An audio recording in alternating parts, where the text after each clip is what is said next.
What is going on, Nerd Paraders and New Worlders? Welcome here to the channel. Thank you so much for coming ahead with us today as we play some New World here on the closed beta, and we talk about one of the more highly discussed and hot button issues when it comes to New World. Now, this is highly debated, and it's going to be a topic on what weapons are best and what weapon combos are best in PvP. So we're going to cover the top 5 weapons in PvP in the current meta, the builds, and why. Now, I'm going to be doing several videos here on the Nerd Parade channel about PvP in general. We're going to be talking about tactics. We're going to be talking about squad fights and things of that nature, and give you some general tips on how you can overcome some overwhelming odds. Introductions are in order first. I am Nick, this is Nerd Parade, and welcome once again to the channel. So, PvP, at the current state of the game here in closed beta, if you spent more than 5 minutes in New World, you know at this point that PvP is a group-based activity. That means that very rarely are you going to see one-on-one solo fights out in the open world. It's a rarity. 95% of the time, it's going to be a gank squad running around and they're just smashing people. The real fun begins is when you get a couple of teams together that are clashing each other. Those are the team fights, and those are really cool. I'm going to put in some footage here from twitch.tv/nerdparade where we live stream some New World. Head over there and drop a follow if you like the live streamy stuff. We're going to show you some footage from there and show off some of the team fight stuff. Also, the main source of this video is going to be talking about the weapons like I mentioned, and to nobody's surprise, we are going to see a lot of Great Axe and a lot of Warhammer here, but I'm going to talk to you about why.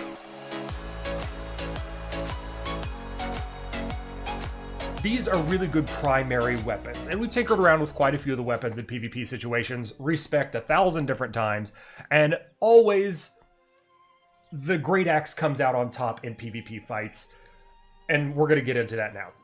So, the Great Axe, the S-tier #1 badass PvP weapon. Why is it so good? It's so good because it offers multiple options for controlling the fight. Now, in PvP in New World, what you want to do is run with a balanced squad. You don't want to run with just 5 people and all 5 people are using the Great Axe. You can do this and it could be effective, but it's not ideal because you're going to get into combat and everybody's going to pop their cooldowns all at once, and then the fight in and of itself is not going to be controlled. And that's what needs to happen in New World PvP. The fights have to be controlled. Got him. Sweet. Dead. All right, let's go. Go. Now's the time before he respawns. Move in.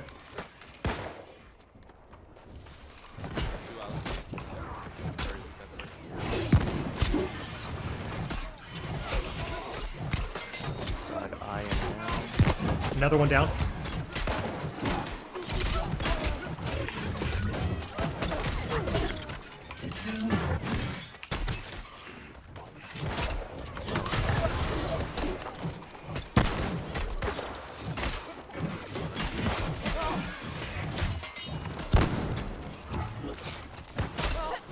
I think this is right here. Okay, another one down.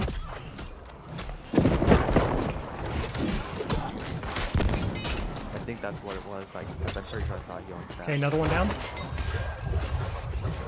And one over here.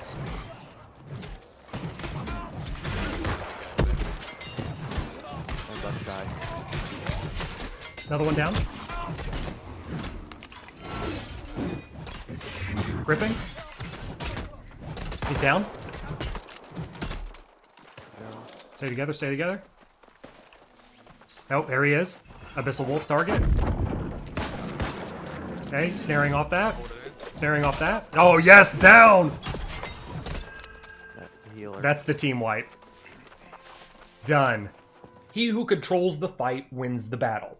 So, why is the Great Axe again so good? Because it offers many opportunities to control the battle. We have the amazing skill of Reap. You can extend the range of Reap, and this is that, you've seen it in PvP, it's the axe goes out and pulls your foe towards you as they're trying to run away or escape. This is a good control type of skill. You're going to be using it a lot. It's on a relatively short cooldown, 18 seconds, comparably speaking to the 30 seconds of Gravity Well. another absolutely staple cooldown, and we'll talk about that here soon. But the way we've built our tree here in Great Axe, I'm currently at 14 because we've been using it so much in PvP combat. I've built it as such. Now, what I've seen with Bloodlust, if you're wondering why I haven't gone all the way down to the bottom of the tree, Bloodlust is a deceptively good skill. But the good part is deceptive. So what it says is you move 30% faster and deal 15% more damage when looking at a foe within 15 meters. It sounds really, really good, but for whatever reason, it may be bugged in closed beta because I cannot get it to work on enemy players. We want it for that 30% faster chase down type of thing when people are attempting to run from you. The 15% more damage is fantastic in general, but the big thing is we want that 30% haste buff. It doesn't seem to work on players, but it does work in PvE situations. So for PvP reasons, I have spec'd out of it. We've got 1 tier in charge, which is on a 20-second cooldown, and it just rushes to your enemy. It's there to kind of catch up to runners. And then finally, once you catch up to them, the gravity well. This thing is amazing. You throw the axe, you create this field, you've seen it in PvP combat, and everything in it is slowed down, and it prevents people from escaping from the bubble for a little while. This is crucial, absolutely crucial to your squad-based PvP, so you'll see a lot of people running Great Axe. And if you can coordinate dropping gravity wells kind of like one after another instead of all at once, this will keep the fight centralized into one specific area. Great Axe is S tier. You're going to see so many people running it, and it's going to basically surprise no one. Our next S tier weapon is going to be the Warhammer, and I realized this one a little bit late, but I've been trying to level it up since, and the Warhammer is fantastic, especially in squad-based PvP, which is where 95% of your PvP is going to be. You want to control that area. You want to control the zone in which you're doing like the melee combat. So we want the Crowd Crusher tree. Juggernaut is nice, it does big damage, but again, it's all about controlling that fight. So you go down Shockwave tree, which Shockwave adds like a stun. It's an AoE stun, and you can extend the range with Meteoric Crater. You can also cause Weaken, which decreases the overall damage that people do after you've stunned them. But the big meat and potatoes is going to be your Shockwave skill. This is the Crowd Controller. Another good skill to follow this up with is going to be Path of Destiny, and we will eventually work our way down to here to Aftershock, where it slows our targets by 20% for 4 seconds. Again, Warhammer is going to be a very good crowd controller type of thing. Here's where things start to get really interesting. I currently am running Great Axe and Warhammer as my combo. Those are my 2 weapons. I'm currently running that, but it's not great, because swapping weapons in melee weapons in the middle of combat feels clunky. And by design, because if it wasn't clunky, if it was just super easy, the amount of like insane combo wombos you would see from people dropping in from your Great Axe skill here, you drop in your gravity well, and then you'd hot swap over to your Warhammer, you do the stun, and then you'd swap back, you'd swap over to Path of Destiny and try to like knock people down. It would just be combo wombo. You could also go here into what may be considered a sleeper hit, and the spear with sweep. I wish sweep was on a shorter cooldown, because I feel like spear is going to suffer in PvP combat, because it's not, but we're getting a little bit ahead of ourselves, and I'm not going to talk about spear just yet. For our first 2 weapons, out of the 5 that we're going to cover, it's going to be Great Axe and Warhammer. The hot swap, again, like I mentioned, is clunky. However, I suggest running a Life Staff. Life Staff, at the current state of the game, is insane. It is absolutely insane. Why it's insane is because the healing and the buffs actually stack right now. I don't know if that's intended. I honestly think that it's a bug because it's insanely overpowered. But if you get a crew of 5 guys running either Great Axe and Life Staff or Warhammer and Life Staff, you can quickly drop a heal circle, swap to your main weapon, and go to town, and just inside that bubble of melee blast, you are going to be healing your teammates, and you're just going to be doing an insane amount of damage. It's just wild. So in PvP combat, I like to run Great Axe and Life Staff. swapping over between Great Axe to Warhammer depending on what my other squad members have. It's really badass. So Life Staff is our third S tier top 5 weapon for PvP combat and can be easily paired with any type of duo weaponry. Next up on our docket, item number 4, and really strong in PvP, the Musket. I personally prefer the Trapper tier because it gives you the opportunity to really control again, the PvP combat situation. However, if you're doing something like a fort defense, you could go down sharpshooter tree and really do a lot of damage from a distance while other people are doing most of the fighting for you. You could pink off some targets and really contribute to the fight as a whole. So just in general, either tree, based on what you prefer, Musket is going to be a solid tier. This one's actually pretty easy, and honestly, it makes a lot of sense. Most of the weapons here in New World are going to be based on what your personal preference is, but certain ones do stand out, like the Great Axe and the Warhammer. The trees about controlling the combat for PvP are just... So with Musket being a relatively no-brainer, again, I like the Trapper tree just because you could throw out some traps, you could control combat a little bit. The sticky grenade is actually really fun to play with. It reminds me of Halo, throwing out plasma grenades, and it's on a relatively short cooldown. If you can nail some people with it, it does damage, again, to that like controlled group. If you can time it, along with your other squad members, it's pretty solid. But if you like to be in there in the melee, like I do, I prefer to be in the fray. These two babies are going to be my my bread and butter. Now, finally, the 5th and final S tier item is going to be a bit controversial. S tier PvP weapon.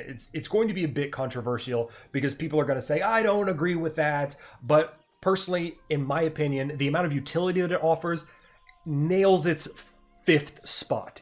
It's a close race. It really is. But it's going to be the Ice Gauntlet.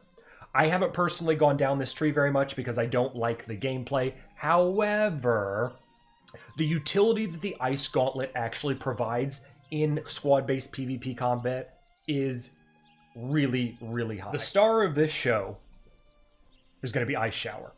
Ice Shower is insanely good for those squad fights, and it slows enemies by 50%, if they're in the area, and if you could further go down the tree, it increases the duration of the shower itself, and you get a speed boost for your allies when they are fighting in the shower in and of itself. So running like through the shower gives you a quick speed boost to maybe try to catch up to somebody who's already slowed and trying to get away. If you're Reaper tier, whomp, pull them back, maelstrom them, like get them all contained, contain the fight. That is where PvP is won. And then finally, if you go all the way down, it reduces their defense by 10%, causing a little bit extra damage for those of your squad.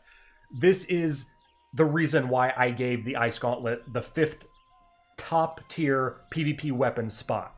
Now, like I mentioned, people are going to argue about that. Some prefer the Fire Staff just because of the raw nuking power damage.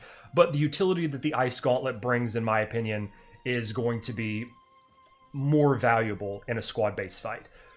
Some of the sleeper hits that I was touching on earlier, Spear, if it gets changed, could be kind of a sleeper. Now, you can spec into the Spear to reduce the cooldowns of your abilities.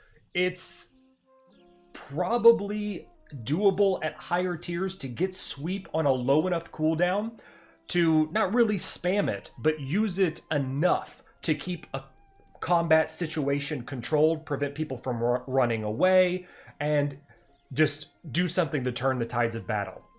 This could be a contender later on for top 5. However, right now, I'm leaving it out, but I do want to give it special. It gets an honorable mention. I do want to give it a special nod because you could do things like the cooldown reduction for hitting with a second attack of a light chain. So as you're doing your light attack chain, you get a 10% cooldown reduction on that second hit. You might be able to game it with enough people in a squad fight to get that sweep cooldown low enough, but in my personal experience, I haven't seen it happen a lot, so again, I'm leaving it out. Other honorable mentions would be the Sword and Board. Sword and Board have some really interesting niche roles in squad fight combat. I like the idea of Defender and being able to like absorb hits from people in that squad fight, maybe kind of act as like a tank role, and the final tier buffs of defensive formation and or leadership, giving your team either damage or defense based on the situation. It could be good, but it's outshined by the crowd controlling effects of Great Axe and Warhammer, the absolute insane stackable healing ability of the Life Staff, the ranged combat control of the Musket, and again, the last spot holder, the Ice Gauntlet, in my opinion. Again, honorable mention, but not enough to really shine. Finally, the Hatchet and Berserker tier. Berserker tier is awesome. It feels so good to use. It is fun. But when Berserker runs out, you're going to have a bad time. It also gives you a super cool cheat death at the end of the tier. Really, really awesome. But again, when Berserker runs out, you're gonna have a bad time. You could do so much cool stuff with Berserker, but it's only on that like window that you have with Berserker. So, alternative, you can run the Hatchet as your secondary weapon, go in Berserker mode, and when Berserker runs out, you swap to something else. Honorable mention, really strong weapon. I personally love the Hatchet, but it could stand to get a little bit of a buff. This is why it doesn't make it to top 5. Lastly, the only two weapons that we really have left are the bow and the rapier. Rapier seems really cool and really fun at a glance, but in PvP, it does not do much. Rapier really focuses on doing interesting things and causing bleeds, which in PvP, you want that big burst damage to just blast somebody down. So at the current state of the game, Rapier is good for things like getting away with fleshy, but it doesn't do well in blasting down your opponent. So these guys, I like to leave completely out. This one doesn't even make the list at all for me. I haven't had a great time with the Rapier. And then the ranged, another ranged weapon, the bow, Hunter it just doesn't live up to the Musket. It's kind of the same thing, but to me, bow feels better in PvE combat than it does in PvP combat, and I haven't seen or found anything that I like about the bow when it comes to PvP. So combos. Let's talk about the combos. Depends on your play style. What do you like? Make combos based on what do you like. Strong combos. One of the S-tier two-handed weapons, and then maybe a ranged. A Life Staff is what I like to run. Ice Gauntlet could be really good. Even the honorable mention of the Hatchet. Do stuff in your Berserk window, get that cheat death, it's amazing, and then swap over to your big smash weapon once your Berserk window has run out. If you like to be in the fray, these two guys are going to be your bread and butter, just like mine. But coordinate with your squad. Don't just everybody spam Great Axe. Get some Warhammers in there. Get one Great Axe to one Warhammer, you're gonna like it. If you pair with a Life Staff as your secondary weapon, make sure you drop the heals into the same general areas where your squad is fighting. They stack for right now, which may be a bug, but have fun with it while it lasts. Hopefully it lasts forever. Based on my experience in PvP, these are my opinions, and I would like to hear yours in the comments below. Let me know. If this guide was helpful for you, and it allowed you to kind of channel your energy into picking what weapons you like the best, you know what to do for me. Thumbs up button, and subscribe to the channel for some more videos coming your way. With New World and many other games. Drop a follow on twitch.tv/nerdparade and join the company if you would like. The Nerd Parade company is recruiting all that wish to play. In closed beta, we are Marauders, the Green Gang, and we plan on going Marauders when the full launch is open. Discord.gg/nerdparade is our Discord, and if you want to come and game out with us, that's how you do it. Thank you for watching this video. Again, I hope it helped you. Please remember to take care of yourselves out there. Stay awesome. Come and hang with me again real soon. But until then, later.